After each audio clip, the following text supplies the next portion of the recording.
ଗୋଟିଏ ଶୁଖିଲା ଲଙ୍କା ଜାଳି ଦିଅନ୍ତୁ, ଗ୍ୟାରେଣ୍ଟି ଦେଉଛି ସେ ନାରୀ ଧରାଦେବ। ରାତି ଦିନ ତୁମକୁ ଫୋନ୍ କରିବ, ହାତ ଧରିକି ଘରକୁ ଡାକିବ। ଆଜ୍ଞା ହଁ, ଆପଣ ସମସ୍ତଙ୍କର ଇଚ୍ଛା ଥିବ ନିଜ ପସନ୍ଦର ଝିଅକୁ ପଟେଇବା ପାଇଁ, ସୁନ୍ଦରୀ ପଡ଼ିଶା ଘର ଭାଉଜକୁ ପଟେଇବା ପାଇଁ, ତାଠାରୁ ନିଜର ମନ ମୁତାବକ କାମ ହାସଲ କରିବା ପାଇଁ। କିନ୍ତୁ ଇଏ ଏତେ ସହଜ ନୁହେଁ। ଏଥିପାଇଁ ଆମର ତନ୍ତ୍ରଶାସ୍ତ୍ରରୁ ମୁଁ ଆଜି ଆପଣଙ୍କ ପାଇଁ ଏମିତି ଏକ ସହଜ ଘରୋଇ ବଶୀକରଣ ନେଇ ଆସିଛି। ଏହି ବଶୀକରଣ ଆପଣ କରିଦେଲେ ନିଜ ପସନ୍ଦର ସୁନ୍ଦରୀରୁ ସୁନ୍ଦରୀ ଝିଅକୁ ଅତି ସହଜରେ ପଟେଇ ପାରିବେ। ତାଠାରୁ ନିଜର ମନ ମୁତାବକ କାମ ହାସଲ କରିପାରିବେ। କେବଳ ଆପଣଙ୍କୁ ଗୋଟିଏ ଶୁଖିଲା ଲଙ୍କା ଜାଳିବାର ଅଛି। ଏହି ବଶୀକରଣ ଏତେ ଶକ୍ତିଶାଳୀ କି ଏହାର ପ୍ରୟୋଗ କେବେ ବି ଖାଲି ଯାଏନି।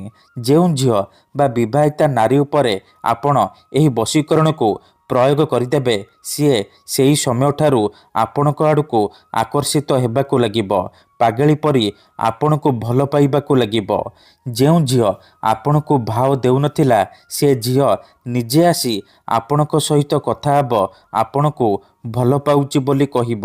ସୁନ୍ଦରୀ ପଡ଼ିଶା ଘର ଭାଉଜ ରାତି ଦିନ ରୁମ୍କୁ ଡାକିବ, ଯାହା ଚାହିଁବେ ତାହା କରିବ।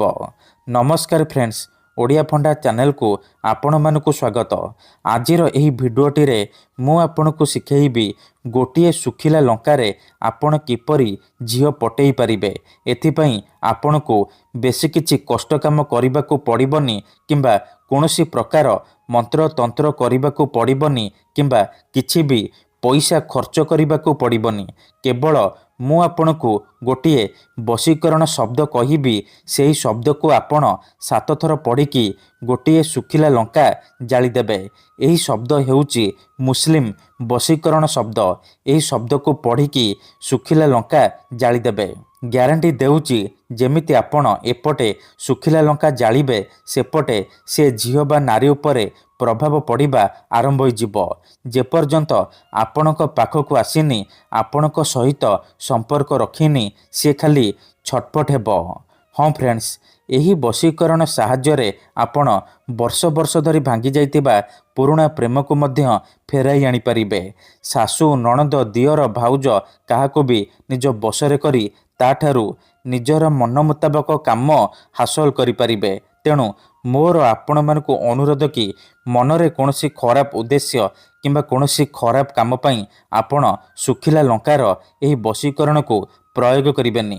କାହିଁକି ନା ମାତ୍ର ଥରେ, ଆଜ୍ଞା ହଁ, ମାତ୍ର ଥରେ ବଶୀକରଣ ହେବା ପରେ ସେ ଝିଅ ହେଉ ବା ସୁନ୍ଦରୀ ପଡ଼ିଶା ଘର ଭାଉଜ ଆପଣଙ୍କ ପ୍ରେମରେ ଦିବାନୀ ହେଇଯିବ। ଆପଣଙ୍କର ଗୁଲାମୀ କରିବ, ଆପଣଙ୍କର ଇସାରାରେ ନାଚିବ, ଯାହା ଚାହିଁବେ ତାହା କରିବ। ତେବେ ଏହି ବଶୀକରଣ ଆପଣ କିପରି କରିବେ, କେମିତି କରିବେ, ଶୁଖିଲା ଲଙ୍କା ଆପଣ କିପରି ଜାଳିବେ, ମୁଁ ଆପଣଙ୍କୁ ଶିଖେଇବି। ସମ୍ପୂର୍ଣ୍ଣ ପ୍ରୟୋଗ ବିଧି ଠିକ୍ ଭାବରେ ଶିଖେଇବି। ଜାଣିବା ପାଇଁ ଆପଣ ଭିଡ଼ିଓଟିକୁ ମୂଳରୁ ଶେଷ ପର୍ଯ୍ୟନ୍ତ ପୁରା ଧ୍ୟାନ ସହିତ ଦେଖନ୍ତୁ। ଅଧାରୁ ଛାଡ଼ିକି ପଳେଇଲେ କିମ୍ବା କାଟି କାଟି ଦେଖିଲେ ଆପଣ କିଛି ବି ବୁଝିପାରିବେନି।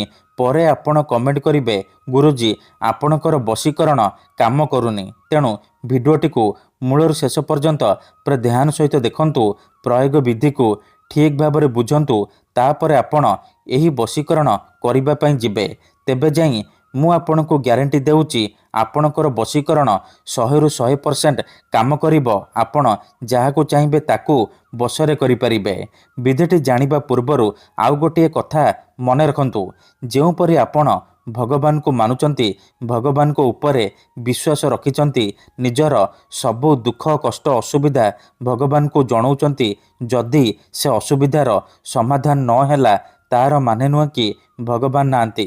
ସେହିପରି ମନ୍ତ୍ରତନ୍ତ୍ର ହୁଏ, ବଶୀକରଣ କାମ କରେ, କିନ୍ତୁ ଏହାକୁ ଆପଣଙ୍କୁ ସିଦ୍ଧ କରିବାକୁ ପଡ଼ିବ। ପ୍ରୟୋଗ ବିଧିକୁ ଠିକ୍ ଭାବରେ କରିବାକୁ ପଡ଼ିବ। ମୁଁ ଆପଣଙ୍କୁ ଯେମିତି ଶିଖେଇବି, ଆପଣଙ୍କୁ ଠିକ୍ ସେହିପରି କରିବାକୁ ପଡ଼ିବ।